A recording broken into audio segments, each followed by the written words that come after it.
Olá pessoal, tudo bem com vocês? Eu decidi fazer uma série de áudios essa semana com várias temáticas, né? Inclusive, eu vou desenvolver um curso, né, em 10 áudios e eu vou disponibilizar gratuitamente por aqui, né? Esse é o primeiro áudio dessa série, né, de áudios em que eu trago dicas, né, e instruções sobre como escrever melhor, né? Então é um áudio curso, né, para quem pretende melhorar a escrita, né, em qualquer seja o gênero qual for, e principalmente pessoas que estejam escrevendo livros ou até trabalhos acadêmicos, mas não é um curso focado, né, em algo específico, em um gênero específico. É um curso mais genérico sobre escrita, né? Para quem está iniciando mesmo, né? E para quem tem dificuldades, e eu trago algumas dicas mais avançadas e medianas, e enfim. Quando eu falo curso, né, é curso mesmo, porque eu não estou simplesmente aqui falando aleatoriamente. Outro dia uma pessoa me perguntou, porque eu tenho um material, um curso mesmo, sobre como passar no mestrado. E eu demorei quase um ano para desenvolver esse material, né? Eu topicalizei cada sessão dos áudios, né, com uma etapa do processo seletivo do mestrado e, além da minha experiência, né, que foi aprovado, né, em processo seletivo de universidade pública, e eu reprovei da primeira vez, enfim, eu também presto consultoria ajudando pessoas a passarem em processo seletivo de mestrado de várias instituições do Brasil, USP, Unicamp, enfim. E, e eu me fundamento nessas interações com essas pessoas, nessas consultorias, né, me fundamentei para desenvolver o curso. Né, então, eu atuo como consultor nessa área já tem uns 3 anos, desde quando eu entrei no mestrado. Então, não são dicas soltas, né, como as pessoas costumam fazer aí no YouTube. Eu tenho formação, eu sou mestre em linguística e eu tenho muita experiência na minha área, vocês podem ver no meu currículo, então é uma coisa mais... Embora eu popularize esse conhecimento, né, e traga uma linguagem mais fácil, mais acessível, né, não é algo feito solto por aí por uma pessoa qualquer, né? É feito por uma pessoa com bastante experiência, né? Perito na área, vocês podem ver aí no meu currículo. E não estou aqui falando abobrinha, né? Então, não são dicas aleatórias, soltas, né? Eu me preparei para desenvolver esse curso aqui, coloquei no papel e estou trazendo para vocês aqui de maneira organizada, né? Topicalizada, com base no meu conhecimento como professor de redação durante 10 anos e cortou do Enem também, como revisor de texto, revisei vários gêneros acadêmicos, prestei serviço para a ONU com revisão de documentos e outros textos, estagiei no Supremo Tribunal Federal com revisão de textos jurídicos e reviso teses de várias áreas, dissertações, enfim. Vamos lá. Pessoal, quem tiver interesse em aprender a escrever um pouco melhor, né, e a se desenvolver como escritor, desenvolver a sua escrita, esse audiocurso é interessante. Primeiramente, já que eu me proponho a trazer uma abordagem genérica, né, você precisa pensar, né, quando você vai escrever, seja lá qual texto for, no seu público-alvo, né? A não ser que seja um diário que você praticamente escreve para você mesmo,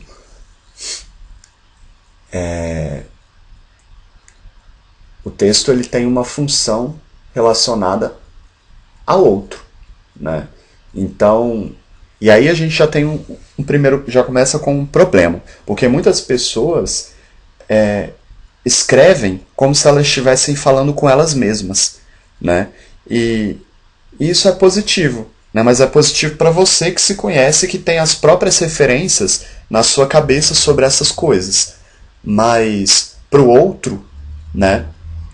A gente precisa tomar um pouco de cuidado. Então, a escrita, nesse sentido que eu estou passando para vocês, ela tem que ser pensada, né, com muito cuidado, porque não as referências no texto, né, principalmente que vem da sua cabeça, né, você coloca no papel, elas podem não fazer sentido para um terceiro, né? Na maioria das vezes não vai fazer. Então você precisa explicar determinado termo, determinada sigla, e tem uma série de outras questões que são praticadas e trazidas por manuais textuais e que eu poderia até dizer que são universais, né, sobre a escrita, né, porque a maioria dos textos, né, se destina a um outro, né, e atingir essa eloquência na escrita não é fácil, porque as pessoas estão muitas vezes presas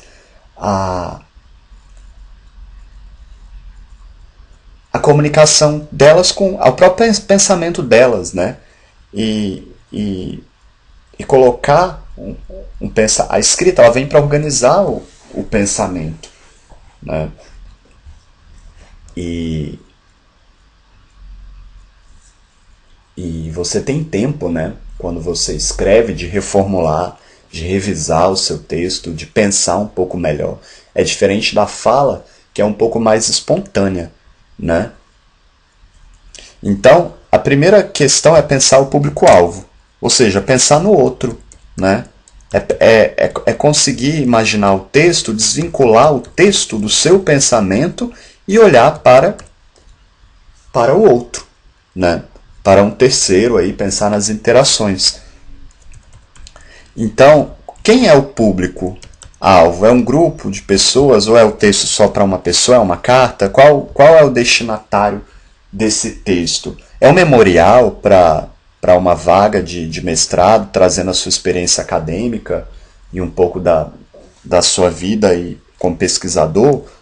Ou qual é o público, né, alvo? Infanto-juvenil, público adulto, é um público mais escolarizado, menos escolarizado? Por que todas essas características? Eu tenho que pensar nessas características para pensar no meu texto, porque a linguagem do meu texto, ela se destina a esse público, né? Então, se eu trago uma linguagem muito diferente da linguagem daquele público, né, mesmo que essa linguagem seja a mais prestigiada, né, eu posso ter um problema, porque a minha linguagem pode não ser eficiente, né? Ela pode até ser uma linguagem mais formal, mas ela pode não cumprir com o papel dela na escrita, que é atingir aquele público, né? Então, inclusive tem um mito aí de que existe uma língua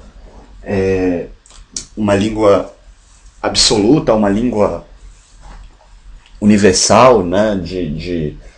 Inclusive não só na escrita, né? Tem até uma questão aí no jornalismo de curso para retirar o sotaque. Isso não existe. Isso não deveria existir, isso deveria ser... Enfim, isso não faz o menor sentido, né? Porque quando a gente pensa, por exemplo, nos jornais regionais, né, o que é comum, né, os jornalistas regionais, eles têm, né, eles vêm com sotaque, embora tenha esse discurso da neutralidade linguística, né, que quando vai para um nível mais nacional, de um programa mais nacional, eles tentam apagar, né? Ou aproximar ali de São Paulo, Rio, ficou uma coisa meio por ali, né? Como se não existisse nenhum outro sotaque no Brasil. Mas enfim, o assunto não é esse. Eu vou parar por aqui, senão eu vou longe nessa conversa. Então, é preciso pensar no público e na característica do público para poder pensar no seu texto, né? Se você não conhece o seu público, procure conhecê-lo. Se você não tem contato com a linguagem do seu público, procure conhecê-lo. E por quê? Porque você vai precisar dessas características, né, para poder redigir o seu texto. Senão você não tem como atingir esse público, né? Então conheça. Eu não estou dizendo aqui, por exemplo, imagina o seu público é um público não muito escolarizado. Eu não estou dizendo para você pegar e utilizar uma linguagem, né, com erros ortográficos ou com problemas de concordância, mas você vai ter que evitar determinados usos, porque pode ser que o seu público não compreenda, né? E se ele não compreender, o seu texto não vai cumprir o papel que deveria, né?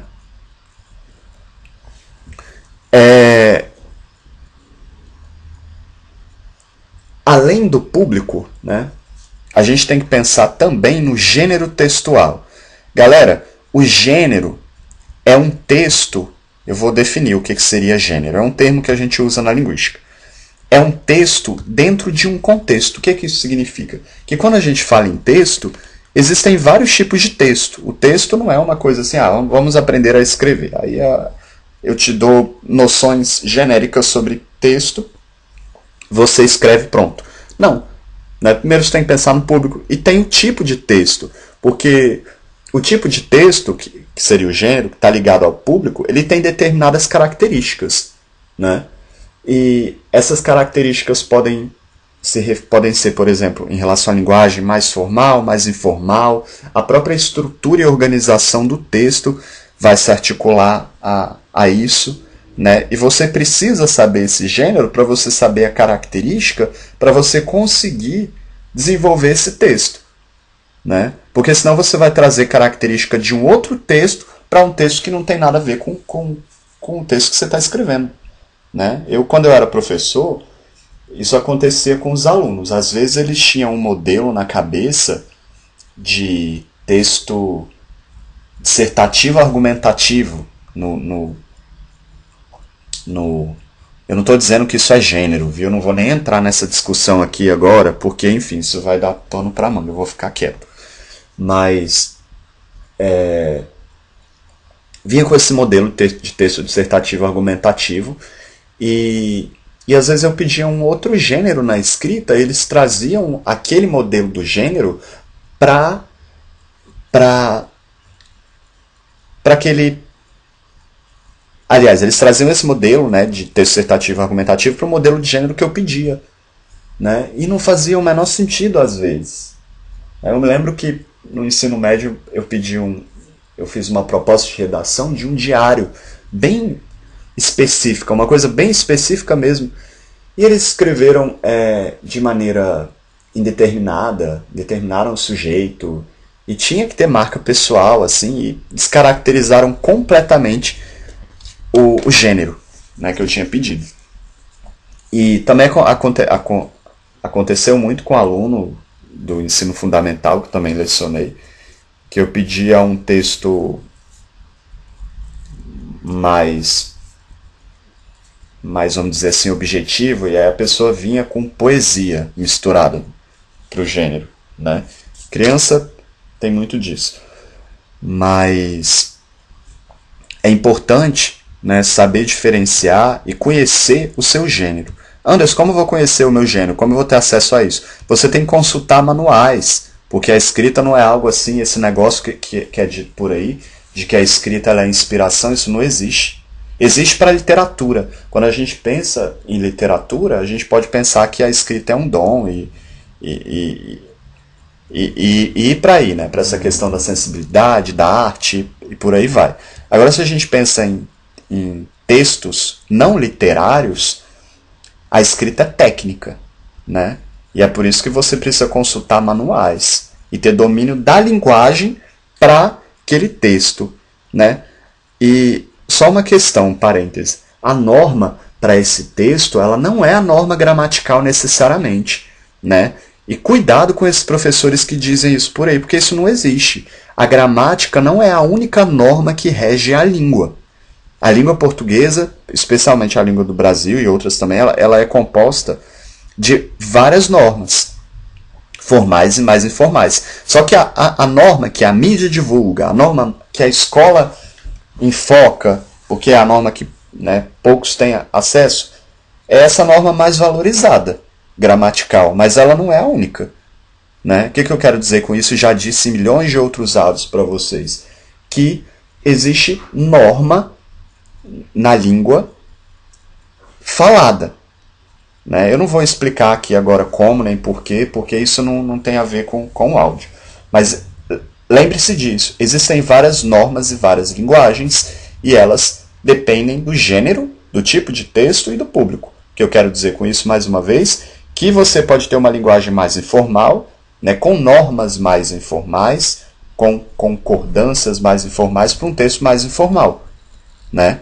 E para um texto mais formal, você terá uma linguagem mais formal, né, com normas mais formais. Eu não estou falando aqui de erro ortográfico, viu? Nem nada disso, não. Outra questão. Pensou no público, pensou no gênero, né? É hora de pensar no tema, né? Ao qual você vai... o tema que você vai apresentar, né? Então, o tema ele está para a parte do conhecimento, né? Da argumentação em si. Então, você precisa trazer argumentos para o seu texto para sustentar as suas ideias, né?